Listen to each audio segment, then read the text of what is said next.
नमस्कार, मैं हूँ शिल्पी और आप सभी देख रहे हैं दिव्य सुधा।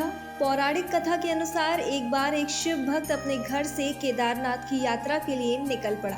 पहले के समय में यातायात की कोई सुविधा तो थी नहीं। रास्ते में जो भी मिलता उससे वह केदारनाथ का रास्ता पूछ लेता और मन में शिव जी का ध्यान करता रहता।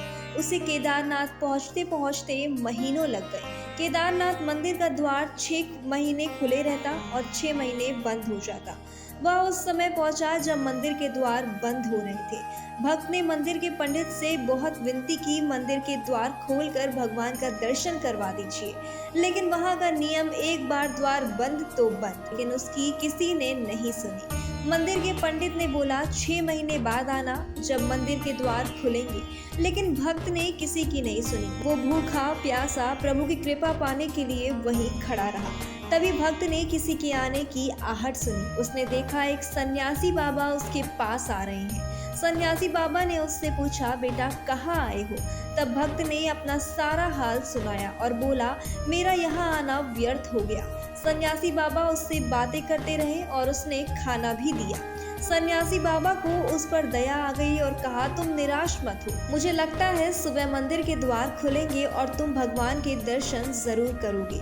बात करते करते भक्त को नींद आ गई और वह सो गया।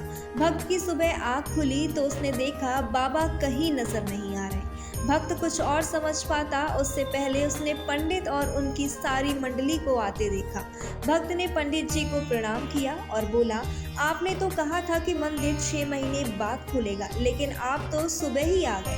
फिर पंडित जी ने उसे पहचानने की कोशिश की और बोला, तुम तो वही हो जो द्वार बंद होने पर आए थे। 6 महीने होते ही तुम वापस आ गए।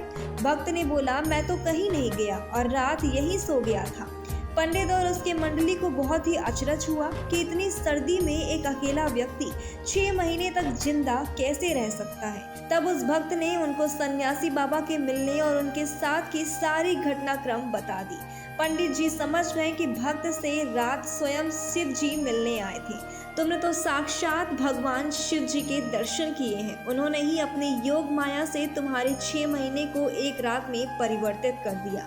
यह सब तुम्हारे पवित्र मन और तुम्हारे विश्वास के कारण ही हुआ है। यही वजह है कि केदारनाथ को जागृत महादेव बुलाया जाता है। तो ऐसे तमाम दिलचस्प किस्से जानने के लिए देखते रहिए दिव्य सुधा और हमारे चैनल को सब्सक्राइब करना ना भूलें।